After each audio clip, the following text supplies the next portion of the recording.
അനുഗ്രഹത്തിന്റെ വാതിൽ തുറക്കാം. അമ്മേ പരിശുദ്ധ അമ്മേ, അമ്മേ പരിശുദ്ധ ദൈവമാതാവേ, അന്ന് അങ്ങ് കൃപാസനത്തിൽ പ്രത്യക്ഷപ്പെട്ട് വരാൻ പോകുന്ന മഹാദുരന്തത്തിൽ നിന്ന് രക്ഷപ്പെടാൻ എല്ലാവർക്കും വേണ്ടി പ്രാർത്ഥിക്കുവാനും ആവശ്യപ്പെട്ടിട്ട് 20 വർഷം കഴിഞ്ഞ ഈ വേളയിൽ കൃപാസനത്തിലൂടെ ഞങ്ങൾക്കും ഈ ദേശത്തിനും അങ്ങ് മധ്യസ്ഥം തേടി തന്ന എല്ലാ അനുഗ്രഹങ്ങൾക്കും കൃപകൾക്കും ഞങ്ങളിപ്പോൾ ഹൃദയം നിറഞ്ഞ നന്ദി പറയുന്നു. അമ്മേ പരിശുദ്ധ ജപമാല മാതാവേ, സകല പ്രാർത്ഥനകളോടും ചേർത്ത് ഞങ്ങളിപ്പോൾ പ്രാർത്ഥിക്കുന്ന ഈ കുടുംബത്തിന്റെ പ്രത്യേക നിയോഗം.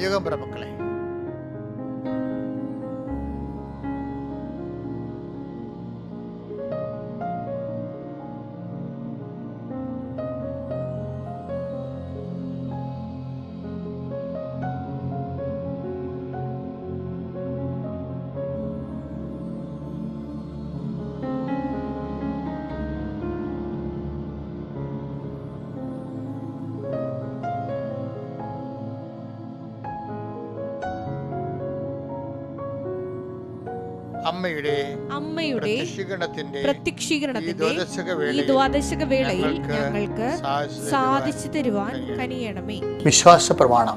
സർവശക്തനായ പിതാവും ആകാശത്തിന്റെയും ഭൂമിയുടെയും സൃഷ്ടാവുമായ ദൈവത്തിൽ ഞാൻ വിശ്വസിക്കുന്നു. അവിടുത്തെ ഏകപുത്രനും ഞങ്ങളുടെ കർത്താവുമായ ഈശോ മിശിഹായിലും ഞാൻ വിശ്വസിക്കുന്നു. ഈ പുത്രൻ പരിശുദ്ധാത്മാവിനാൽ ഗർഭസ്ഥനായി കന്യകാമറിയത്തിൽ നിന്ന് പിറന്ന് പൊന്തിയോസ് പീലാത്തോസിന്റെ കാലത്ത് പീഡകൾ സഹിച്ച് കുരിശിൽ തറയ്ക്കപ്പെട്ട് മരിച്ച് അടക്കപ്പെട്ട് പാതാളങ്ങളിൽ ഇറങ്ങി മരിച്ചവരുടെ ഇടയിൽ നിന്ന് 3-ാം നാൾ ഉയർത്ത് സ്വർഗത്തിലേക്ക് എഴുന്നള്ളി സർവശക്തിയുള്ള പിതാവായ ദൈവത്തിന്റെ വലതുഭാഗത്തിരിക്കുന്നു. അവിടെ നിന്ന് ജീവിക്കുന്നവരെയും മരിച്ചവരെയും വിധിക്കുവാൻ വരുമെന്നും ഞാൻ വിശ്വസിക്കുന്നു. പരിശുദ്ധാത്മാവിലും ഞാൻ വിശ്വസിക്കുന്നു. വിശുദ്ധ കത്തോലിക്കാ സഭയിലും പുണ്യവാന്മാരുടെ ഐക്യത്തിലും പാപങ്ങളുടെ മോചനത്തിലും ശരീരത്തിന്റെ ഉയർപ്പിലും നിത്യമായ ജീവിതത്തിലും ഞാൻ വിശ്വസിക്കുന്നു. ആമേൻ. സ്വർഗ്ഗസ്ഥനായ ഞങ്ങളുടെ പിതാവേ, അങ്ങയുടെ നാമം പൂജിതമാകണമേ. അങ്ങയുടെ രാജ്യം വരണമേ. അങ്ങയുടെ തിരുമനസ് സ്വർഗത്തിലെ പോലെ ഭൂമിയിലും ആകണമേ. അന്നു വേണ്ടുന്ന ആഹാരം ഇന്ന് ഞങ്ങൾക്ക് തരണമേ. ഞങ്ങളോട് തെറ്റ് ചെയ്യുന്നവരോട് ഞങ്ങൾ ക്ഷമിക്കുന്നത് പോലെ ഞങ്ങളുടെ തെറ്റുകൾ ഞങ്ങളോടും ക്ഷമിക്കണമേ. ഞങ്ങളെ പ്രലോഭനത്തിൽ ഉൾപ്പെടുത്തരുതേ, തിന്മയിൽ ഞങ്ങൾ രക്ഷിക്കണമേ. ആമേൻ. നന്മ നിറഞ്ഞ മറിയമേ, സ്വസ്തി. കർത്താവ് അങ്ങയുടെ കൂടെ സ്ത്രീകളിൽ അങ്ങ് അനുഗ്രഹിക്കപ്പെട്ടവളാകുന്നു. അങ്ങയുടെ ഉദരത്തിൻ ഫലമായി ഈശോ അനുഗ്രഹിക്കപ്പെട്ടവനാകുന്നു. പരിശുദ്ധ മറിയമേ, തമ്പുരാന്റെ അമ്മേ, പാപികളായ ഞങ്ങൾക്ക് വേണ്ടി ഇപ്പോഴും ഞങ്ങളുടെ മരണസമയത്തും തമ്പുരാനോട് അപേക്ഷിക്കണമേ. ആമേൻ. എന്റെ പ്രിയപ്പെട്ടവരെ, നമ്മൾ അനുദിന അനുഗ്രഹ പ്രാർത്ഥനയിൽ പ്രവേശിക്കുന്നു. കർത്താവേ, പ്രത്യക്ഷയുടെ പ്രാർത്ഥന കഴിഞ്ഞ് ഞങ്ങൾ ഇന്നത്തെ ജീവിതത്തിലേക്ക് ഞങ്ങൾ തിരികെയാണ് ചെയ്യും. ഇന്നത്തെ യാത്രകളെ സംബന്ധിച്ച് പ്രാർത്ഥിക്കുന്നു. ഇന്ന് പിന്നെ പരീക്ഷയില്ല, എങ്കിലും നാളെ പരീക്ഷയുണ്ട്. അപ്പോൾ ഇന്ന് പരീക്ഷയ്ക്ക് പ്രാർത്ഥിക്കുന്നവർ തെറ്റൊന്നുമില്ല. കുഞ്ഞുങ്ങൾക്ക് ഈ പ്രാർത്ഥനയുടെ കൂടെ ചേരാം. കർത്താവിൻ്റെ ഉന്നതമായ നാമത്തിന് സ്വസ്ഥം ചെയ്യുന്നു. കർത്താവിൻ്റെ വിശുദ്ധ പൗരോഹിത്യത്തെ മഹത്വപ്പെടുത്തണമേ. കർത്താവെ, സഭയിലുള്ള സാന്നിധ്യം പ്രകടമാക്കണമേ. അമ്മേ പരിശുദ്ധമേ, ദേവമാതാവേ, അമ്മയുടെ ഞങ്ങൾക്ക് ഈ നിമിഷം മുഴുവൻ അമ്മ ഞങ്ങൾക്കിടെ മാധ്യസ്ഥം വഹിക്കുന്നതിൽ ഞങ്ങൾ സന്തോഷിക്കുകയും നന്ദി പറയുകയും ചെയ്യുന്നു. കർത്താവ്, ഇന്ന് യാത്ര ചെയ്യുന്നവർ ഇന്ന് തീരുമാനങ്ങൾ എടുക്കുന്ന ദിവസങ്ങളാണ്. ഇന്ന് കുടുംബങ്ങളിലൊക്കെ ആൾക്കാർ കൂടുകയും ഓരോ തീരുമാനം എടുക്കുന്ന ദിവസങ്ങളാണ്. ഇന്ന് പലതരത്തിലുള്ള യാത്രയ്ക്ക് പോകുന്നവരുണ്ട്. കർത്താവ്, കുർബാനയും കൂടിയതിന് ശേഷം കുറേ പേര് പ്രാർത്ഥനയിലൊക്കെ ജീവിക്കും. കുറേ പേര് ലോകത്തുള്ള മുഴുവനും കാര്യങ്ങൾ ചെയ്ത് തീർക്കണതും അലക്കണതും വീട് കഴുകണതും എല്ലാം ചിട്ട് ഇതെല്ലാം കർത്താവ് ഇതെല്ലാം ചെയ്യുമ്പോൾ നിങ്ങൾ ദൈവത്തിന് നന്ദി പറഞ്ഞുകൊണ്ട് ചെയ്യണം. അപ്പോഴാണത് കർത്താവിൻ്റെ ദിവസമായി മാറണത്. ഇതെല്ലാം ചെയ്യുമ്പോൾ നന്ദി പറഞ്ഞുകൊണ്ട് ചെയ്യണമെന്ന് പറഞ്ഞൊരു വചനമുണ്ടോ, കേൾക്കാം. കൊളോസ്യസ് 3:17. നിങ്ങൾ വാക്കാലോ പ്രവൃത്തിയാലോ കണ്ടില്ലേ, നിങ്ങൾ വാക്കാലോ പ്രവൃത്തിയാലോ എന്ത് ചെയ്താലോ അതെല്ലാം കർത്താവായ യേശു വഴി, കർത്താവ് യേശു ക്രിസ്തു വഴി പിതാവായ ദൈവത്തിന് കൃതജ്ഞതയർപ്പിച്ചുകൊണ്ട് അവന്റെ നാമത്തിൽ ചെയ്യണം. എന്ത് ചെയ്താലും പണ്ട് എനിക്ക് അമ്മയൊക്കെ എൻ്റെ കുഞ്ഞുനാളിലൊക്കെ നമ്മളെ കോട്ടുവാടുകയാണെങ്കിൽ അമ്മ കുരിച്ചിട്ട് തരും. കോട്ടുവാ പോരും നമ്മൾ അതുപോലെ തന്നെ മരുന്നെടുത്താൽ അമ്മ വിശ്വാസപ്രമാണം ചെയ്തിട്ട് അമ്മ കുരിച്ചിട്ട് തരും. ചില പണ്ട് ഈ കാലങ്ങളിൽ ആധ്യാത്മിക സാക്ഷരത കൂടിയെങ്കിലും നമ്മുടെ അനുഷ്ഠാനങ്ങളിലുള്ള വിശുദ്ധ പാരമ്പര്യങ്ങൾ ഇന്ന് ആരും ചെയ്യുന്നില്ലെന്നൊന്നും ഞാൻ പറയണില്ല. ചെയ്യുന്നവരൊക്കെ നല്ല ആത്മാർത്ഥത ചെയ്യുന്നുണ്ട്, പക്ഷെ കുറഞ്ഞു വരുന്നുണ്ടെന്ന് സത്യമാണ്. അതുകൊണ്ട് നിങ്ങൾ എന്ത് ചെയ്താലും ദൈവത്തിന് കൃതജ്ഞത അർപ്പിച്ചുകൊണ്ട് ചെയ്യണം. കാര്യം നമ്മൾ നന്മ വരുമ്പോൾ നമ്മൾ ചില സമയം ദൈവത്തെ ഓർക്കും, അല്ലെങ്കിൽ തിന്മ വരുമ്പോൾ നമ്മൾ നന്മ വരുമ്പോൾ ചില സമയത്ത് നമ്മൾ ഓർത്ത് യഥായോഗ്യം നന്ദി പറയാതിരിക്കുകയും അവർക്ക് പിന്നെ എന്താ തിന്മ എന്തെങ്കിലും അവരുടെ ജീവിതത്തിൽ സങ്കടം വരുമ്പോൾ പിന്നെ ദൈവം ഉണ്ടായിട്ടും ഞാൻ പ്രാർത്ഥിച്ചിട്ടും ഇങ്ങനെയൊക്കെ സംഭവിച്ചില്ല അങ്ങനെ പറയാൻ നമുക്ക് ഒരു അധികാരമില്ല. അധികാരം എന്നല്ല പ്രശ്നം ഇവിടുത്തെ പ്രശ്നം ദൈവത്തെ സ്നേഹിക്കുന്നവനെ സംബന്ധിച്ചിടത്തോളം അവന് ഭയങ്കര സന്തോഷമായിരിക്കും. അവനിത് തിന്മ വന്നാലും ഇതിൽ അതൊക്കെ കർത്താവ് കുറച്ച് മാറ്റും. ഇത് പിന്നെ കർത്താവിനായിരിക്കും പ്രാധാന്യം.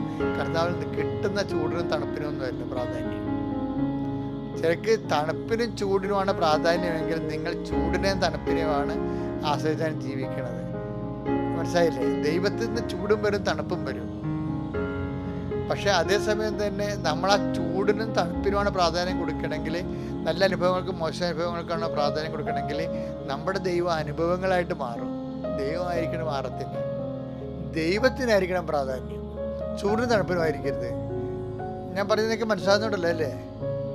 ചൂടിനും തണുപ്പിനും അല്ലെങ്കിൽ നല്ല അനുഭവത്തിനും മോശം അനുഭവത്തെ അനുഭവബന്ധിയായിട്ടാണ് നമ്മൾ ദൈവത്തേക്ക് അടിസ്ഥാനപ്പെടുന്നുണ്ടെങ്കിൽ ദൈവം ഈ അനുഭവങ്ങൾക്ക് വേണ്ടിയുള്ള എന്തോ ഒരാളായിട്ട് നമ്മൾ മാറും. അനുഭവങ്ങൾക്ക് അതീതനാണ് ദൈവം. ദൈവത്തെ നമ്മൾ സ്വീകരിക്കുന്നത് ദൈവത്തിന് വേണ്ടി മാത്രമാണ്. ഞാൻ ഇടയ്ക്ക് നിങ്ങൾ പറയത്തില്ല, ഇപ്പം നമ്മൾ പശുവിനെ സ്നേഹിക്കുന്നു. കാരണം എന്താണ്? പശു നമുക്ക് പാല് തരുന്നു. പിന്നെ എന്താണ്? ആ പശുവിൻ്റെ പാല് നമുക്ക് വെണ്ണ തരുന്നു. പാല് കൊണ്ട് നമുക്ക് മോരുണ്ടാക്കാം.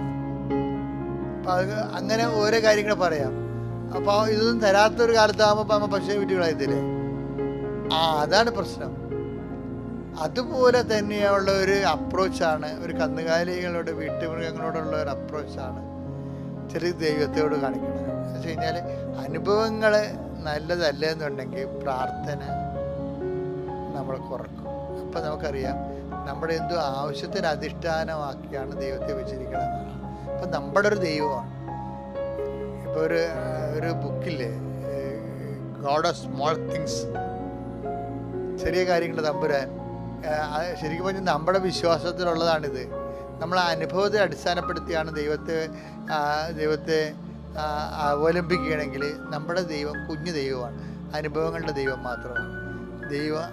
അനുഭവാതീത ദൈവത്തെയാണ് നമ്മൾ അന്വേഷിക്കേണ്ടത്. ഉടമ്പടിയിലും നമ്മുടെ ജീവിതത്തിൽ അനുഭവാതീത ദൈവം. അപ്പം ദൈവത്തെ തോന്നും ദൈവത്തിന് വേണ്ടിയാണ് അന്വേഷിക്കുന്നത്.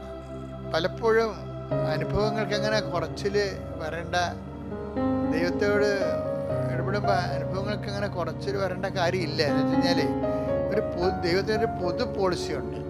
യേശുക്രിസ്തുവിൻ്റെ കാലത്തിന് ശേഷം സ്വർഗത്തിൽ വന്നിട്ടുള്ള ഒരു പോളിസി ചേഞ്ച് വന്നിട്ടുണ്ട്. എന്താണ് ദൈവം ആഗ്രഹിക്കുന്നത്? ഇപ്പം ഞാൻ എൻ്റെ ആത്മാവിനെ എല്ലാവരിലേക്ക് അയക്കുമെന്ന് പറഞ്ഞില്ലേ? ഇത് ഇവിടെ പറഞ്ഞിരിക്കണത്, ഇത് പറഞ്ഞിരിക്കുന്നത് നടപടിയിലാണ്. നടപടി 2:17 പക്ഷെ അത് ജോയലിൻ്റെ ഇത് കട്ടാൻ പേസ്റ്റ് ചെയ്തിരിക്കണതാണത്. ജോയൽ 2:28 അന്ന് ഇങ്ങനെ സംഭവിക്കും. എല്ലാവരുടെയും മേൽ എന്റെ ആത്മാവിനെ ഞാൻ വർഷിക്കും. നിങ്ങളുടെ പുത്രന്മാരും, ഇതൊക്കെ നമ്മൾ കേട്ടിട്ടുള്ളതാണ്. എന്നാലും ഞാനിപ്പോ പറഞ്ഞത് എന്താണെന്നറിയോ? നിങ്ങളുടെ പുത്രന്മാരും പ്രവചിക്കും. നിങ്ങളുടെ വൃദ്ധന്മാർ സ്വപ്നങ്ങൾ കാണും. യുവാക്കൾക്ക് ദർശനങ്ങൾ ഉണ്ടാകും. ഇത് നമ്മൾ എപ്പോഴും കേൾക്കുന്ന വചനങ്ങൾ തന്നെയാണ്. പക്ഷേ പ്രോബ്ലം വെച്ച് കഴിഞ്ഞാൽ ഇത് പുതിയ നിയമത്തിലേക്ക് കട്ട് ചെയ്ത് പേസ്റ്റ് ചെയ്തിട്ടുണ്ട്. എവിടെയാണെന്നറിയാവോ? നടപടി പുസ്തകത്തിന്റെ 2:17 ഇത് സെയിം തിങ്. ദൈവം അരുളി ചെയ്യുന്നു, അവസാന ദിവസങ്ങളിൽ എല്ലാ മനുഷ്യരുടെയും മേൽ എന്റെ ആത്മാവിനെ ഞാൻ വർഷിക്കും. എൻ്റെ ആത്മാവിനെ ഞാൻ വർഷിക്കും. നിങ്ങളുടെ പുത്രന്മാരും പുത്രിമാരും പ്രവചിക്കും. നിങ്ങളുടെ പുത്രന്മാർ അതായത് നിങ്ങളുടെ പുത്രന്മാരും പുത്രിമാരും പ്രവചിക്കും. നിങ്ങളുടെ പിതാക്കന്മാര് സ്വപ്നങ്ങൾ കാണും, യുവാക്കന്മാർക്ക് ദർശനം ഉണ്ടാകും. അപ്പൊ ഇത് ജോയലിൽ നിന്ന് എടുത്തതല്ലേ? ഇത് ജോയൽ അന്ന് എന്ന് പറഞ്ഞ വിഷയം യേശുവിൻ്റെ കാലത്ത് നിറവേറിയിരിക്കുകയാണ്. എപ്പോഴാണ് നിറവേറിയത്? അതുകൊണ്ടാണ് ഞാൻ എൻ്റെ ആത്മാവിനെ എല്ലാവർക്കും വേണ്ടി നൽകുമെന്ന് പറഞ്ഞല്ല. അതിനെ പറയാൻ കാരണം എന്താണ്? അങ്ങനെ എല്ലാവർക്കും വേണ്ടി ആത്മാവിനെ നൽകാൻ പണ്ട് അങ്ങനെ നൽകത്തില്ലല്ലോ. പണ്ടിങ്ങനെ സാംസന് ആത്മാവിനെ കിട്ടി, സാവൂളിനും സാമുവേലിനും പരിശുദ്ധാത്മാവിനെ കിട്ടി, ദാവീദിന് പരിശുദ്ധാത്മാവ് കിട്ടി, അവന് ഗിദെയോന് പരിശുദ്ധാത്മാവ് കിട്ടി. ഇവരെല്ലാവരും ഒറ്റപ്പെട്ട നേതാക്കന്മാർക്ക് ഓരോരോ കാലഘട്ടങ്ങളിൽ കൊടുത്താണ്. ഇപ്പം അങ്ങനെയല്ലല്ലോ, പോളിസി ചേഞ്ച് വന്നു. എന്താണ്? എൻ്റെ ആത്മാവിന് ഞാൻ എല്ലാവർക്കും നൽകുമെന്നല്ല പറയണത്. അതിൻ്റെ കാരണം എന്ന് വെച്ച് കഴിഞ്ഞാൽ അതിൻ്റെ ഒരു ആ നയം വരാൻ കാരണം എന്താണ്? എല്ലാവരും രക്ഷപ്പെടണമെന്നുള്ള ദൈവത്തിന്റെ ആഗ്രഹമാണ്. 1 തിമോത്തി 2:4 എല്ലാവരും രക്ഷിക്കപ്പെടണം. അതാണ് കാര്യം. ദൈവത്തിന്റെ പോളിസിയിൽ ഒരു ചേഞ്ച് വരാൻ കാര്യം രക്ഷയ്ക്ക് വേണ്ടിയുള്ള കാര്യങ്ങൾ ഈശോ ചെയ്തു. എന്താണ്? അവന്റെ വിശുദ്ധമായ രക്തത്താൽ പാപത്തിന് പരിഹാരം ചെയ്തു. അവൻ വിലക്ക് വാങ്ങിച്ചെടുത്തിരിക്കണവര് അവൻ നമുക്ക് വേണ്ടിയുള്ള ആ പേയ്മെന്റ് നടത്തി കഴിഞ്ഞു. പേയ്മെന്റ് നടത്തിയതുകൊണ്ടാണ് ഇത് എല്ലാവർക്കും വേണ്ടിയുള്ള പേയ്മെന്റ് നടത്തിയിരിക്കുന്നത്. കർത്താവ് അല്ലാതെ ക്രിസ്ത്യാനികൾക്ക് വേണ്ടി മാത്രമുള്ളതല്ല, എല്ലാവർക്കും വേണ്ടി പാപത്തിന് പരിഹാരമായിട്ട് അവൻ പേയ്മെന്റ്. അതാണ് നമ്മൾ വിലക്ക് വാങ്ങപ്പെടാൻ. അങ്ങനെ വചനമുണ്ട്. 1 കൊരിന്ത്യർ 6:20 വായിച്ച്. നിങ്ങൾ വിലക്ക് വാങ്ങപ്പെട്ടവരാണ്. അതാണ് കാര്യം. നിങ്ങൾ വിലക്ക് വാങ്ങപ്പെട്ടവരാണ്. അപ്പം എന്ന് വെച്ച് കഴിഞ്ഞാൽ നമ്മൾ ആര് വിലക്ക് വാങ്ങി? ക്രിസ്തുവിൻ്റെ വിശുദ്ധമായ രക്തത്താൽ വീണ്ടെടുത്തു. അതാണ് പറയണത്.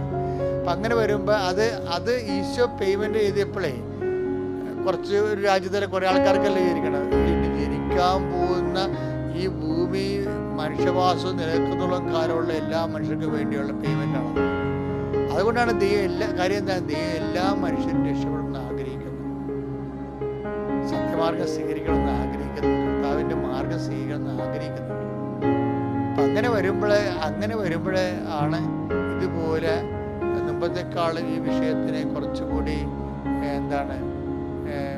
ഒത്തിരിയേറെ ലൂസാക്കിയിട്ടുണ്ട്. അതായത് ടൈറ്റ് ആയിരുന്നതിനെ കുറച്ച് ലൂസാക്കിയിട്ടുണ്ട്.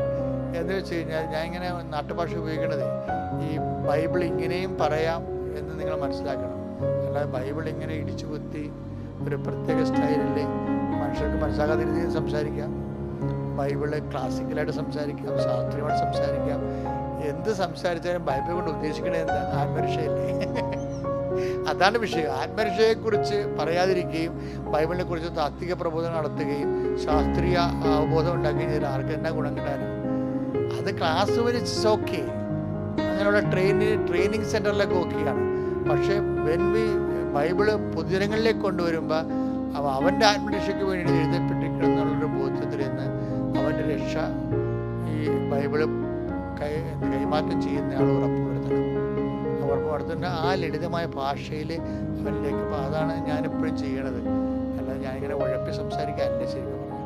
ചില കന്യാസിമാരൊക്കെ ഇതിൻ്റെ അകത്ത് കമൻറ്റ് ഇട്ടിട്ടുണ്ട്, അച്ഛൻ പറഞ്ഞത് തന്നെ ഞാൻ പറയണം. അങ്ങനെ ഒരിക്കലും ചെയ്തില്ല. പറഞ്ഞതിനെ പിന്നെ ഒരിക്കലും പറയും നിങ്ങൾ സത്യം. അല്ലത് ഇപ്പം 2.5 മണിക്കൂർ സംസാരിക്കുമ്പോൾ ഞാൻ എത്രയോ കാലമായിട്ട് സംസാരിക്കണതാണ്. എന്നാലും ഒരു 10% റെപ്പറ്റീഷനേ വരത്തുള്ളൂ, 5% റെപ്പറ്റീഷനേ വരത്തുള്ളൂ. അത് വരുമ്പോൾ നിങ്ങൾ ശ്രദ്ധിക്കേണ്ടത് കോണ്ടക്സ്റ്റ് വ്യത്യാസം ഉണ്ടാവും.